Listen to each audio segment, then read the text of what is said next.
കേരളത്തിലെ 140 നിയമസഭാ മണ്ഡലങ്ങളും ഒരേപോലെ പ്രാധാന്യം ഉള്ളവയാണോ എങ്കിൽ കൂടിയും ഏറ്റവും പ്രധാനപ്പെട്ട ഒരു 30 മണ്ഡലങ്ങൾ എടുക്കാൻ പറഞ്ഞാൽ അതിൽപ്പെടുന്ന ഒരു മണ്ഡലമാണ് കഴക്കൂട്ടം. ജനഭൂമി ഇന്ന് ചർച്ച ചെയ്യുന്നത് കഴക്കൂട്ടം മണ്ഡലത്തിലെ LDFിൻ്റെയോ UDFിൻ്റെയോ NDAയുടെ സാധ്യതകളെ കുറിച്ചാണ്. സർ, കഴക്കൂട്ടം മണ്ഡലത്തിൻ്റെ ഒരു സ്വഭാവം എന്താണ്, അതിൻ്റെ രാഷ്ട്രീയ സ്വഭാവം എന്താണ്, പൊതു സ്വഭാവം എന്താണ് എന്ന് സാറൊന്ന് പറഞ്ഞു തുടങ്ങാം. ഈ കഴക്കൂട്ടം മണ്ഡലം ശരിക്കും പറഞ്ഞാൽ രൂപീകരിക്കുന്നത് 1965-ലാണ്, അറിയാമല്ലോ. 65-ലെ പിന്നെ നിയമസഭ രൂപീകരിക്കാതെ പിരിഞ്ഞു പോരുകയാണ് ചെയ്തത്. അപ്പോൾ എന്തായാലും ശരി, ഈ 2026 വരുമ്പോൾ നിയമസഭ രൂപീകരിക്കാതെ പിരിഞ്ഞു പോകുന്ന ഒരു സ്ഥിതി ഉണ്ടാകും തോന്നുന്നില്ല. എന്നാലും കഴക്കൂട്ടത്തിൻ്റെ ചരിത്രം ആവർത്തിക്കില്ല തോന്നുന്നു. അപ്പോൾ നമുക്ക് ഇവിടെ കഴക്കൂട്ടത്തിന് നോക്കാമെങ്കിൽ 2016 നിയമസഭാ ഇലക്ഷനിൽ കടകംപള്ളി സുരേന്ദ്രനാണ് അന്ന് അവിടെ മത്സരിച്ചത്. അദ്ദേഹത്തിന് 50+ വോട്ട് കിട്ടി, 50,000 വോട്ട് കിട്ടി. അതുപോലെ തന്നെ UDFിൻ്റെ സ്ഥാനാർത്ഥി MA വാഹിദായിരുന്നു ആ കാലഘട്ടത്തിൽ. വാഹിദ് അവിടെ വലിയ ജനസ്വാധീനമുള്ള ആളാണ്. അദ്ദേഹത്തിന് 38% ആണ് കിട്ടിയത്, 38-ലധികമാണ്. BJPയുടെ V മുരളീധരനാണ്, അദ്ദേഹത്തിന് 42+ ആണ് കിട്ടിയത്. അപ്പോൾ എന്ന് പറഞ്ഞാൽ BJP ശക്തമായ സാന്നിധ്യം കഴക്കൂട്ടത്തെ എസ്റ്റാബ്ലിഷ് ചെയ്ത് കഴിഞ്ഞു എന്നുള്ളതാണ് അതിൻ്റെ ഒരു ഉദാഹരണം കാണിക്കുന്നത്. 2021 വന്നു കഴിഞ്ഞപ്പോഴത്തേക്ക് വീണ്ടും കടകംപള്ളി തന്നെ അവിടെ മത്സരം വന്നു. പക്ഷേ അദ്ദേഹത്തിൻ്റെ ഭൂരിപക്ഷം കൂടി. ആദ്യം 50+ ആയിരുന്നെങ്കിൽ ഇപ്പോൾ 63+ ആയിട്ട് വന്നു. UDFിൻ്റെ സ്ഥാനാർത്ഥിയായിട്ട് വന്നത് SS ലാലാണ്. SS Lal Trivandrum medical കോളേജിലെ ഡോക്ടറായിരുന്നു, വളരെ സുപരിചിതനാണ്. പക്ഷേ അദ്ദേഹത്തിൻ്റെ വന്നപ്പോഴത്തേക്ക് വാഹിദിനേക്കാൾ വോട്ട് കുറഞ്ഞു, 32+ ആയി മാറി. BJPയുടെ V മുരളീധരന് പകരം വന്നത് ശോഭാ സുരേന്ദ്രനായിരുന്നു. ശോഭാ സുരേന്ദ്രൻ വന്നപ്പോൾ 40+ ആയി. എന്ന് പറഞ്ഞാൽ 2000 വോട്ട് ശോഭാ സുരേന്ദ്രന് കുറഞ്ഞു എന്നാണ് കാണുന്നത്. അപ്പോൾ ആ കാലഘട്ടത്തിൽ പിന്നെ ഈ 2016 കിട്ടിയ ഭൂരിപക്ഷം 7,347 വോട്ടാണ്. അപ്പോൾ അതിൽ നിന്ന് കൂടുതൽ വോട്ട് പിടിക്കാനായിട്ട് കടകംപള്ളിക്ക് 2021 ഭൂരിപക്ഷവും വർദ്ധിപ്പിക്കാൻ കഴിഞ്ഞു എന്നുള്ളതാണ് വാസ്തവം. അപ്പോൾ ഇതാണ് നിയമസഭാ തെരഞ്ഞെടുപ്പുമായിട്ട് ബന്ധപ്പെട്ട് നമ്മൾ നോക്കുമ്പോൾ കാണുന്ന ഒരു കാര്യം. അപ്പം ഓക്കെ സർ, പിന്നെ അതിനകത്ത് ഇനി നമുക്ക് അദ്ദേഹം പറഞ്ഞത് 2016-ലെയും 2021-ലെയും നിയമസഭാ കണക്കുകളാണ്. ഇനി നമുക്ക് മറ്റൊരു കാര്യം കൂടി ചിന്തിച്ചു കഴിഞ്ഞാൽ കണക്കുകളിലേക്ക് ആദ്യം ഇടാം, പിന്നീട് വിശകലനങ്ങളിലേക്ക് പോകാം. അപ്പോൾ അങ്ങനെയാണെങ്കിൽ നമുക്കിപ്പോൾ 2019-ലെയും 2021-ലെയും തിരുവനന്തപുരം ലോക്സഭാ മണ്ഡലത്തിൽ നിന്ന് അതിനുള്ളിൽപ്പെട്ട ഒരു മണ്ഡലമാണ് കഴക്കൂട്ടം. അപ്പോൾ ആ കഴക്കൂട്ടത്ത് ഓരോ പാർട്ടിക്കും എത്ര കിട്ടിയെന്ന് സാറിന് കണക്ക് നോക്കി കഴിഞ്ഞാൽ അതിലേക്ക് പോകാം. ഒരുപക്ഷെ അതായിരിക്കും ഏറ്റവും കൂടുതൽ. കാരണം രാഷ്ട്രീയം ചർച്ച ചെയ്യപ്പെടുന്നത് ലോക്സഭാ ഇലക്ഷനും അസംബ്ലി ഇലക്ഷനും എന്ന രീതി പറയുമ്പോഴേ അതിൽ കൂടുതൽ ലോക്സഭാ ഇലക്ഷനുമാണെന്നുള്ളത് കൊണ്ട് അത് തന്നെ നമുക്ക് നോക്കാം. 2019 അന്ന് ശശി തരൂരാണ് മത്സരിക്കുകയും ജയിക്കുകയും ചെയ്തയാൾ. 46+ ആയിരുന്നു, 46,000 ആയിരുന്നു തരൂരിൻ്റെ വോട്ട്. C ദിവാകരനാണ് CPIയുടെ സീനിയർ നേതാവായ C ദിവാകരനാണ് LDFിൻ്റെ ഭാഗത്തുനിന്ന്. അദ്ദേഹത്തിനന്ന് കിട്ടിയത് 37,000 വോട്ടാണ്. കുമ്മനം രാജശേഖരനായിരുന്നു BJPയുടെ NDAയുടെ കാൻഡിഡേറ്റ്, അദ്ദേഹത്തിന് 45,000. അടുത്ത ഇലക്ഷൻ 2024 വന്നപ്പോൾ പന്ന്യൻ രവീന്ദ്രനാണ് LDFിൻ്റെ സ്ഥാനാർത്ഥി, 34,000. തരൂർ വീണ്ടും UDF സ്ഥാനാർത്ഥി 39,000. രാജീവ് ചന്ദ്രശേഖർ BJPയുടെ കാൻഡിഡേറ്റ് 50,000. അങ്ങനെ പറയുമ്പോഴത്തേക്ക് കൃത്യമായും 2024 ഇലക്ഷനിൽ വ്യക്തമായിട്ടും BJPക്ക് ഭൂരിപക്ഷം കിട്ടിക്കഴിഞ്ഞൊരു മണ്ഡലമാണ്. കാരണം 50,000 വോട്ട് കിട്ടിയിരിക്കുന്നു.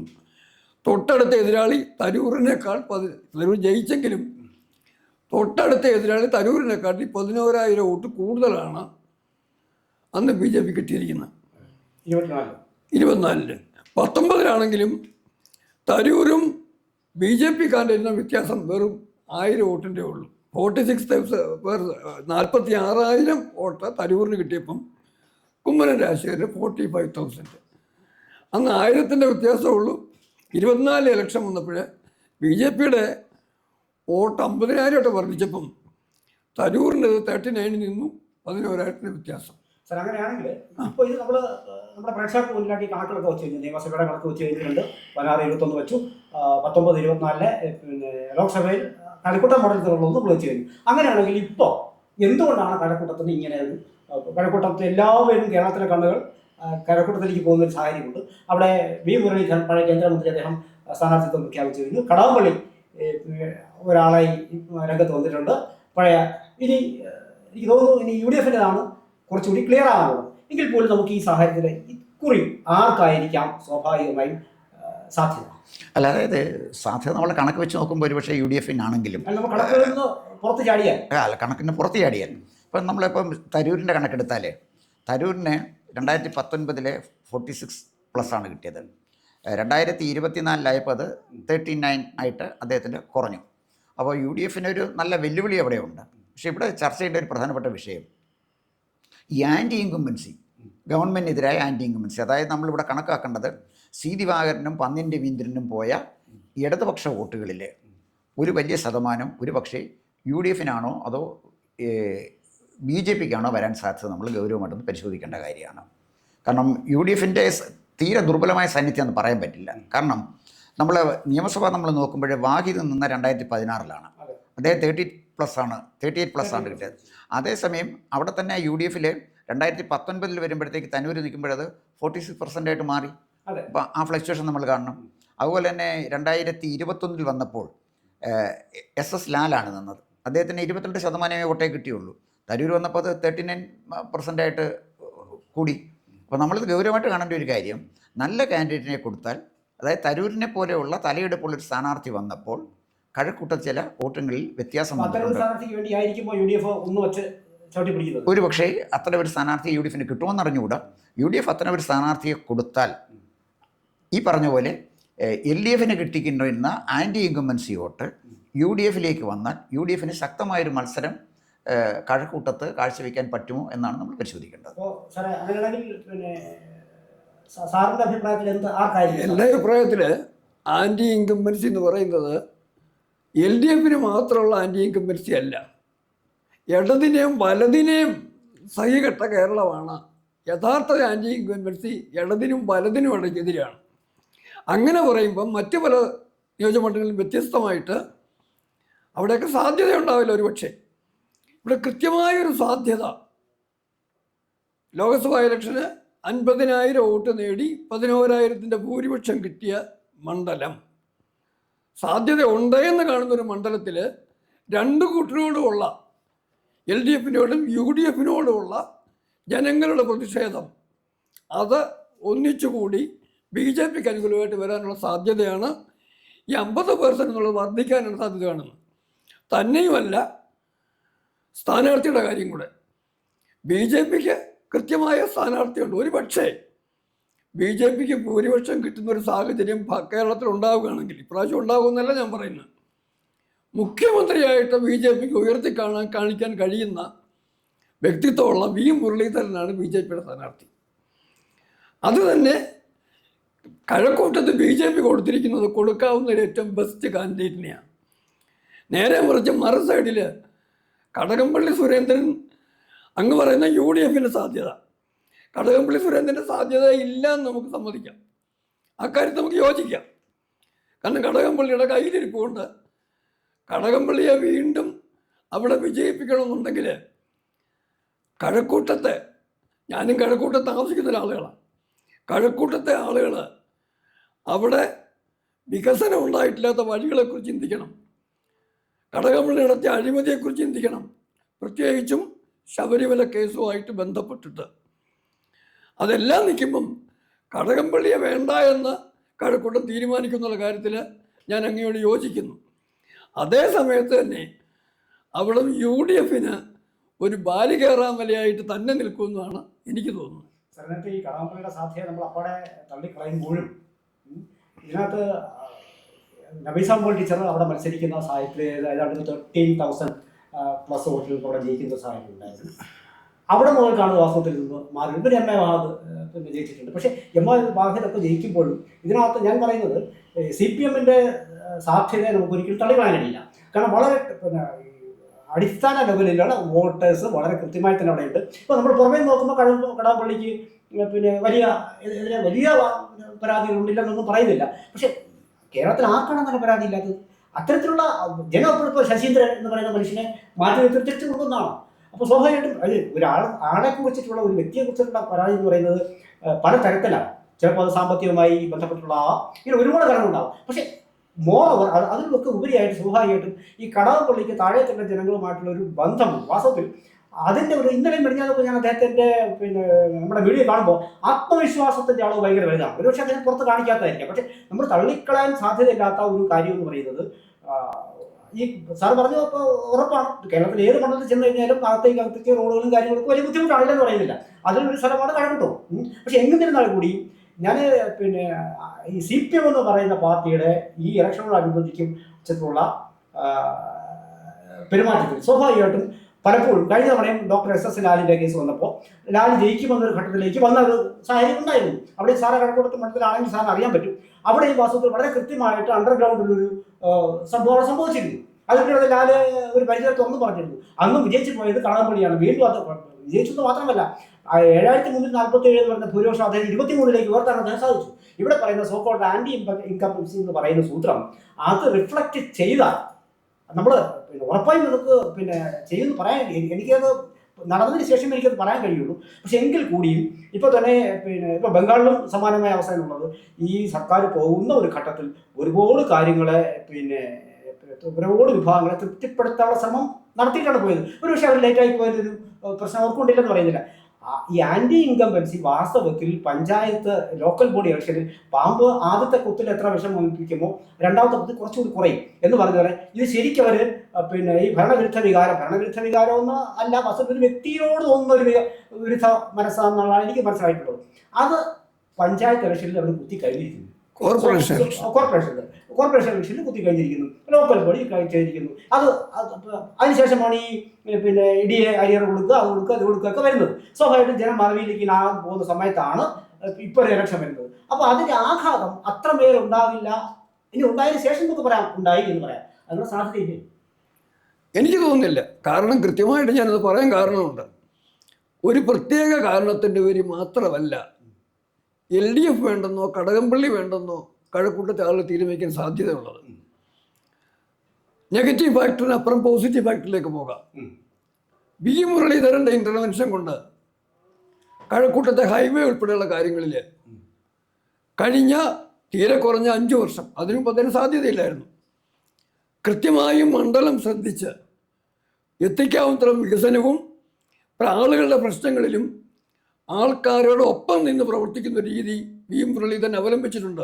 V മുരളീധരൻ ഇന്നലെയല്ല കഴക്കൂട്ടത്ത് വന്നത്. മത്സരിക്കാൻ തുടങ്ങിയ അന്നോട്ടും അതിനു മുമ്പും മണ്ഡലവുമായിട്ട് കടകംപള്ളിയുമായിട്ട് ശരിക്കും മത്സരിക്കാവുന്നതിനപ്പുറം കടകംപള്ളിയുടെ തലത്തിനപ്പുറമുള്ള ബന്ധം ജനങ്ങളുമായിട്ടുണ്ടാക്കിയിട്ടുണ്ട്. പിന്നെ അങ്ങ് പറഞ്ഞ ഈ സർക്കാർ ഉദ്യോഗസ്ഥരുടെ DA കൂട്ടിക്കൊടുത്തു, എലക്ഷൻ ആയപ്പോഴത്തേക്ക് പോലെ അഡ്വാൻറ്റേജ് എന്നൊക്കെ പറയുന്നത് അതൊക്കെ എന്നും പാർട്ടിയോട് നിൽക്കുകയും പാർട്ടിക്ക് വേണ്ടി പണിയെടുക്കുകയും ചെയ്യുന്ന കുറച്ച് ആളുകൾക്ക് സ്വാധീനം ഉണ്ടായിട്ടുണ്ടാവാം. അതിനപ്പുറം പൊതുജനങ്ങളിലേക്ക് വരുമ്പം അങ്ങ് ഒരു കാര്യം കൂടെ ശ്രദ്ധിക്കുക. കഴക്കൂട്ടം എന്ന് പറയുന്നത് ഒരു ഫ്ലോട്ടിംഗ് പോപ്പുലേഷനുള്ള സ്ഥലമാണ്. ട്രിവാൻഡ്രം അല്ലാതെ അങ്ങനെ വരുമ്പം മാത്രമല്ല ടെക്നോ പാർക്ക് പോലുള്ള സംവിധാനങ്ങളെല്ലാം വന്നു കഴിഞ്ഞപ്പം അവിടെ വന്ന് താമസിക്കുന്നവരും ഒക്കെ ആയിട്ട് ഫ്ലോട്ടിംഗ് പോപ്പുലേഷൻ ഇഷ്ടം പോലെയുണ്ട്. അവർ പ്രധാനമായും കാണുന്നത് സംസ്ഥാനത്തെ പൊതു രാഷ്ട്രീയ സാഹചര്യവും കഴക്കൂട്ടത്തിൻ്റെ സ്പെസിഫിക് ഡെവലപ്മെൻറ്റുമാണ്.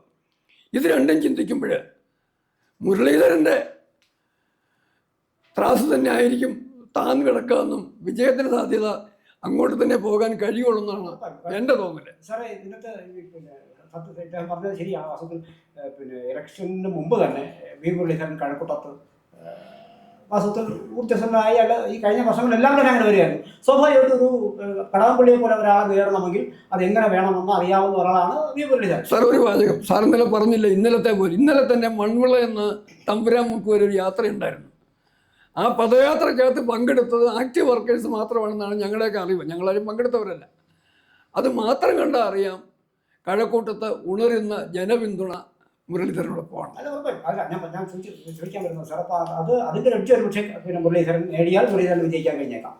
നമ്മളെപ്പോഴും ഇതിനെ പൊളിറ്റിക്കലാണല്ലോ കാണുന്നത്. അപ്പോൾ പിന്നെ പക്ഷേ ഈ മാറിയ ഒരു സാഹചര്യം ഉണ്ട് സാർ. അതിനകത്ത് UDFൻ്റെ കാൻഡിഡേറ്റ് ആരെന്ന് വ്യക്തമായിട്ടില്ല. UDF നമ്മൾ ശ്രദ്ധിച്ചു കഴിഞ്ഞാൽ UDFൻ്റെ ഒരു 32-38 അതായത് ഒരു 35,000 നമുക്ക് വെക്കാം. ഏതെങ്കിലും തരത്തിൽ കഴിഞ്ഞ തവണ കടകംപള്ളി ഏതെങ്കിലും തരത്തിൽ വോട്ടുകൾ അങ്ങോട്ടും ഇങ്ങോട്ടും ഒരു ഷിഫ്റ്റ് വരാനുള്ള സാധ്യത. അതായത് മുരളീധരൻ സ്വാഭാവികമായിട്ടും കൃത്യമായി ഇത്ര ശതമാനം വോട്ട് പിടിച്ചുകൊണ്ട് പോകാം. ഇടത്തുനിന്ന് വലത്തോട്ടോ വലത്തുനിന്ന് ഇടത്തോട്ടോ ഉള്ള ഷിഫ്റ്റുള്ള സാധ്യതയുണ്ട്. അതിനകത്ത് ഇതാണ് വലിയൊരു പ്രശ്നം എന്ന് പറയുമ്പോഴേ സാറ് പറഞ്ഞ വളരെ കറക്റ്റാണ്. കാരണം ഇപ്പോഴത്തെ കണക്ക് വെച്ച് നോക്കിയാൽ പിന്നെ മുരളീധരൻ്റെ ജയസാന്നിധ്യ സാധ്യത 100%. ഉണ്ട്. 100% ഉണ്ട്. ഉറപ്പായും. പിന്നെ ഈ കടകംപള്ളിക്ക് വന്ന ആൻറ്റി ഇൻകുമൻസി അതും ഒരു ഘടകമാണ്. ഈ 2019 ഏറ്റവും ശക്തമായ ആൻറ്റി ഇൻകുമൻസി വന്നത് ശബരിമല വിഷയത്തിലാണ്. ആ വിഷയം വരുമ്പോൾ കെ സുരേന്ദ്രനാണ് പത്തനംതിട്ട നിന്നത്. പത്തനംതിട്ട അത് നിന്നത് കോന്നിയല്ല, അല്ല, പത്തനംതിട്ട പിന്നെ പാർലമെൻറ്റിൽ പിന്നെ കോന്നി വന്നു. അപ്പോൾ പത്തനംതിട്ട പാർലമെൻറ്റിൽ നിൽക്കുമ്പോഴേ അവിടെ ഒന്ന് നിന്നത് പിന്നെ വീണ ജോർജും മറ്റൊരു ഭാഗത്ത് നിന്നത് പിന്നെ ഇപ്പോഴത്തെ ആൻ്റണി. അപ്പം സാധാരണ ഡെമോഗ്രഫി വെച്ച് നോക്കിയാൽ പോലും സുരേന്ദ്രൻ ജയിക്കണം, അതാണല്ലോ ചെയ്യേണ്ടത്. കാരണം ക്രിസ്ത്യൻ ഭൂരിപക്ഷമാണെങ്കിലും ഹിന്ദുക്കളുടെയും നല്ല സാന്നിധ്യമുള്ള സ്ഥലമാണ് പത്തനംതിട്ട. പക്ഷേ വോട്ട് ഡിവൈഡ് ചെയ്ത് പോയപ്പോൾ എന്താ സംഭവിച്ചാൽ സുരേന്ദ്രന് 3ാം സ്ഥാനത്ത് പോയി. അതിൻ്റെ കാരണം എന്താണെന്ന് ചോദിച്ചു കഴിഞ്ഞാൽ ഈ ആൻറ്റി ഇൻകുംബൻസി വന്നു കഴിഞ്ഞപ്പോൾ സുരേന്ദ്രന് കിട്ടേണ്ട വോട്ടുകൾ സുരേന്ദ്രന് കൊടുത്താൽ വീണ ജോർജ് ജയിക്കുമോ എന്ന് ഭയന്ന് ആളുകൾ ആൻ്റണി കൂട്ടി ചെയ്തു. ആൻ്റണി മോസ്റ്റ് അൺപോപ്പുലർ MP ആണ്, ഇപ്പോഴും അൺപോപ്പുലർ MP ആണ്. മഹാഭാഗ്യവാനായതുകൊണ്ട് വരുന്നതും കത്തോലിക്ക സഭയുടെയും ഭാഗ്യത്തിൻ്റെയും സഹായം കൊണ്ട് അദ്ദേഹം പിന്നെ MP ആയിട്ടിരിക്കുന്ന ഒരാളല്ല. അല്ല, ഞാൻ പറഞ്ഞത് അത് ഇതിൻ്റെ ഒരു പ്രോബ്ലം ഈ ആൻറ്റി ഇൻകുംബൻസി ജയിക്കാൻ സാധ്യതയുണ്ടായിരുന്ന സുരേന്ദ്രൻ വളരെ ജയിക്കാൻ സാധ്യത ഉണ്ടായിരുന്ന ആളായിരുന്നു. കാരണം അന്നത്തെ ഒരു ഷൈനിങ് സ്റ്റാർ എന്ന് പറഞ്ഞ സുരേന്ദ്രൻ ശബരിമല ഇഷ്യൂവിൻ്റെ. പക്ഷേ അത് അവിടെ ഉണ്ടായില്ല. പിന്നെ വന്നത് 2021 വന്നപ്പോഴും 24 വന്നപ്പോഴും ഈ ശബരിമല വിഷയം വന്നല്ലോ, അതിൻ്റെയും ഗുണഭോക്തായിട്ട് വന്നത് UDF ആണ്. അങ്ങനെ വരുമ്പോഴേ ഞാൻ എൻ്റെ ഒരു സാധ്യത ഞാൻ ചോദിച്ചാൽ സാറ് പറഞ്ഞ ആ സാധ്യതയിലേക്കാണ് പോകുന്നത്.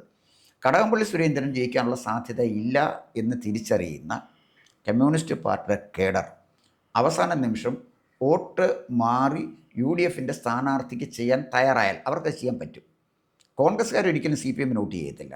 പക്ഷേ CPMൻ്റെ കേഡർ സിസ്റ്റം ഉള്ളതുകൊണ്ട് അവർക്ക് വോട്ട് മറിച്ചു കൊടുക്കാൻ പറ്റും. അങ്ങനെ ഒരു അപകടം കൂടി അതിലില്ലേ എന്ന് സാറേ, അത് ഈ ഇലക്ഷന് ആത്മഹത്യാപരമായിരിക്കില്ലേ? ഈ ഇലക്ഷൻ്റെ നിർണ്ണയിക്കാൻ പോകുന്ന കാര്യം എന്ന് പറയുന്നത് വളരെ മാർജിനിലായിരിക്കും ഡിഫറൻസ്.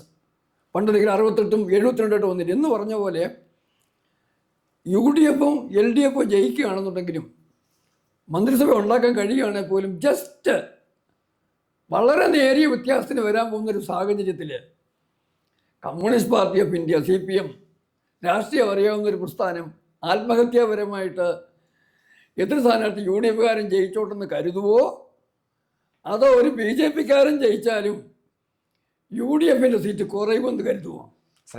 ഒരു കാര്യം. രണ്ടാമതൊരു കാര്യം, ഞാൻ സാറ് പറഞ്ഞ് എഗ്രി ചെയ്യുന്നു. 38,000 വോട്ട് MA വാഹിദ് നേടിയ സ്ഥാനത്താണ് കഴിഞ്ഞ ഇലക്ഷന് ഇദ്ദേഹം ഡോക്ടർ SS ലാൽ 32 വാങ്ങിച്ചുള്ളൂ. 6,000 വോട്ട് കുറഞ്ഞിരിക്കുന്നു. ആ 6,000 വോട്ട് അങ്ങ് പറഞ്ഞ ശൈലിയിൽ കടകംപള്ളി ലാലിൻ്റെ കോൺഗ്രസ്സുകാരോട് സമ്പാദിച്ചാവാൻ സാധ്യതയുണ്ട്, ഇല്ലെന്ന് ഞാൻ പറയുന്നില്ല.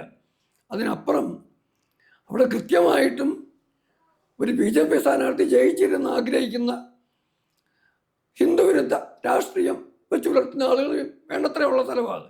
അത് നമ്മൾ ഡിനൈ ചെയ്ത കാര്യമില്ല. അതുകൊണ്ടായിരിക്കാം അന്ന് ശോഭാ സുരേന്ദ്രനെ തോൽപ്പിക്കാൻ വേണ്ടി കടകംപള്ളിയോടൊപ്പം നിന്നത്. പക്ഷേ ഇന്നത്തെ സാഹചര്യം എന്ന് പറയുന്നത് കഴക്കൂട്ടത്ത് മാത്രമല്ല, കേരളത്തിൽ നിയമം ഉൾപ്പെടെ പരീക്ഷിച്ച് നോക്കിയ BJP ജയിക്കുമെന്ന് കണ്ടാൽ LDF UDF ഒന്നിച്ചു ചേരുന്ന സാഹചര്യം, അത് UDFും ആ മണ്ടത്തരം കാണിക്കില്ല, LDFും ആ മണ്ടത്തരം കാണിക്കില്ല.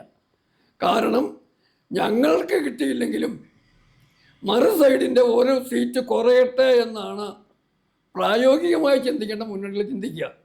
അതുകൊണ്ട് ആ ഒരു സാധ്യത, അതായത് ഇടതുപക്ഷത്തിൻ്റെ വോട്ട് കൊണ്ട് കോൺഗ്രസ്സുകാരൻ UDFകാരൻ ജയിക്കുന്ന സാഹചര്യം വരുമെന്നൊരു പ്രതീക്ഷ എനിക്കില്ല.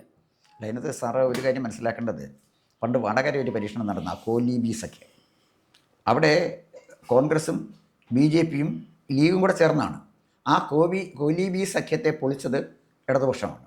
ഞാൻ പറഞ്ഞു വന്നത്, നമ്മുടെ രാഷ്ട്രീയത്തിലെ 2-2 4 അല്ല, 2-2 5 7 3 വരാം. ഇവിടെ ഒരു പ്രോബ്ലം എവിടെയാണെന്ന് ചോദിച്ചു കഴിഞ്ഞാൽ, അവിടെ നിൽക്കുന്ന ഒരു സാധാരണ സ്ഥാനാർത്ഥിയല്ല. വി മുരളീധരനെ പോലെ ശക്തനായൊരു BJP നേതാവാണ് അവിടെ നിൽക്കുന്നത്. അപ്പോൾ മുരളീധരനെ പോലെ ഒരാൾ കേരള നിയമസഭയിൽ വരുന്നത്, സുരേന്ദ്രൻ തോറ്റാലും സാരമില്ല, കടകംപള്ളി തോറ്റാലും സാരമില്ല, മുരളീധരൻ ജയിക്കരുത് എന്ന് CPM ചിന്തിച്ചുകൂടായില്ലേ എന്നാണ് ഞാൻ ചോദിച്ചതിൻ്റെ കാര്യം. ഒരു സീറ്റിൻ്റെ വ്യത്യാസമല്ല അവിടെ മത്സരിക്കുന്ന സ്ഥാനാർത്ഥിയുടെ സ്വാധീനവും കഴിവുമാണ് ഒരു പ്രധാനപ്പെട്ട പ്രശ്നമായിട്ട് വരുന്നത്.